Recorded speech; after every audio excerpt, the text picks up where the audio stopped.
ನಮಸ್ತೆ ವೀಕ್ಷಕರೇ, Indian YouTuber ರೇಣು ಚಾನೆಲ್ಗೆ ಸ್ವಾಗತ. ಪಕ್ಕದಲ್ಲಿರುವ ಬೆಲ್ಲೈಕನ್ ಒತ್ತಿ ಮುಂಬರುವ ವಿಡಿಯೋಗಳನ್ನು ಮುಂಚಿತವಾಗಿ ನೋಡಿ.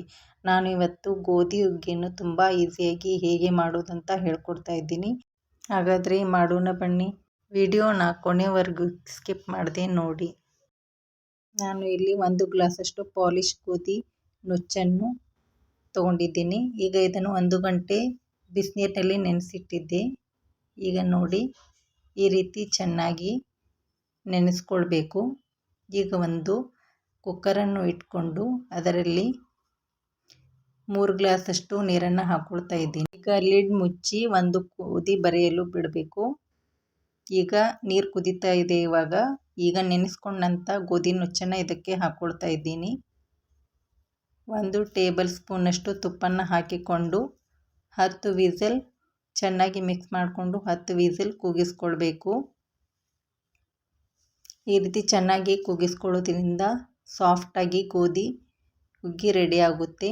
ಈಗ ನೋಡಿ ವೀಕ್ಷಕರೇ, ಚೆನ್ನಾಗಿ ಗೋಧಿ ನುಚ್ಚು ರೆಡಿಯಾಗಿದೆ. ಈ ರೀತಿ ಸಾಫ್ಟಾಗಿ ಬಂದಿದೆ.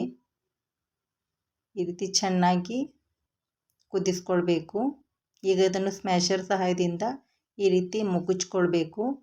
ಈ ರೀತಿ ಮುಗುಚ್ಕೊಳ್ಳೋದ್ರಿಂದ ಸಾಫ್ಟಾಗಿ ಗೋಧಿ ಹುಗ್ಗಿ ಚೆನ್ನಾಗಿ ರೆಡಿಯಾಗುತ್ತೆ.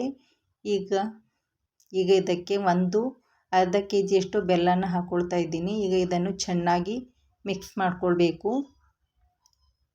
ಈ ರೀತಿ ಚೆನ್ನಾಗಿ ಮಿಕ್ಸ್ ಮಾಡ್ಕೊಳ್ಬೇಕು. ಇನ್ನು ಒಂದು 5 ನಿಮಿಷ ಈ ರೀತಿ ಕುದಿಸ್ಕೊಳ್ಬೇಕು. ಈ ರೀತಿ ಚೆನ್ನಾಗಿ 5 ನಿಮಿಷ ಕುದಿಸ್ಬೇಕು. ಈಗ ನಾನು ಇಲ್ಲಿ ಕಟ್ ಮಾಡ್ಕೊಂಡಂಥ ಬಾದಾಮಿ, ಗೋಡಂಬಿ, 2 ಟೇಬಲ್ ಸ್ಪೂನ್ ಗಸಗಸೆ, ಒಣ ಕೊಬ್ಬರಿ ತುರಿನ ತೊಗೊಂಡಿದ್ದೀನಿ, ಏಲಕ್ಕಿ ಪುಡಿನ ತೊಗೊಂಡಿದ್ದೀನಿ, ಒಣ ದ್ರಾಕ್ಷಿನ ತೊಗೊಂಡಿದ್ದೀನಿ. ಈಗ ಒಂದು ಬಾಣಲಿಗೆ 1 ಟೇಬಲ್ ಸ್ಪೂನ್ ತುಪ್ಪನ ಹಾಕಿಕೊಂಡು ಒಣ ದ್ರಾಕ್ಷಿನ ಹಾಕ್ಕೊಂಡಿದ್ದೀನಿ. ಚಾಪ್ ಮಾಡ್ಕೊಂಡಂಥ ಬಾದಾಮಿ, ಗೋಡಂಬಿನ ಹಾಕ್ಕೊಂಡು ಚೆನ್ನಾಗಿ ಫ್ರೈ ಮಾಡ್ಕೋಬೇಕು. ಫ್ರೈ ಮಾಡ್ಕೊಂಡ ನಂತರ ಕುದಿಯುತ್ತಿರುವ ಗೋಧಿ ಹುಗ್ಗಿಗೆ ಈ ರೀತಿ ಹಾಕ್ಕೋಬೇಕು. ಗಸಗಸೆನ ಹಾಕ್ಕೋಬೇಕು. ಒಣ ಕೊಬ್ಬರಿನ ಹಾಕ್ಕೊಂಡು ಚೆನ್ನಾಗಿ ಈ ರೀತಿ 5 ನಿಮಿಷ ಕುದಿಸ್ಕೊಳ್ಬೇಕು. ಒಣ ಏಲಕ್ಕಿ ಪುಡಿನ ಹಾಕ್ಕೊಂಡು ಚೆನ್ನಾಗಿ ಮಿಕ್ಸ್ ಮಾಡ್ಕೋಬೇಕು. ಈಗ ನೋಡಿ ವೀಕ್ಷಕರೇ, ಗೋಧಿ ಹುಗ್ಗಿ ರೆಡಿ ಆಗಿದೆ.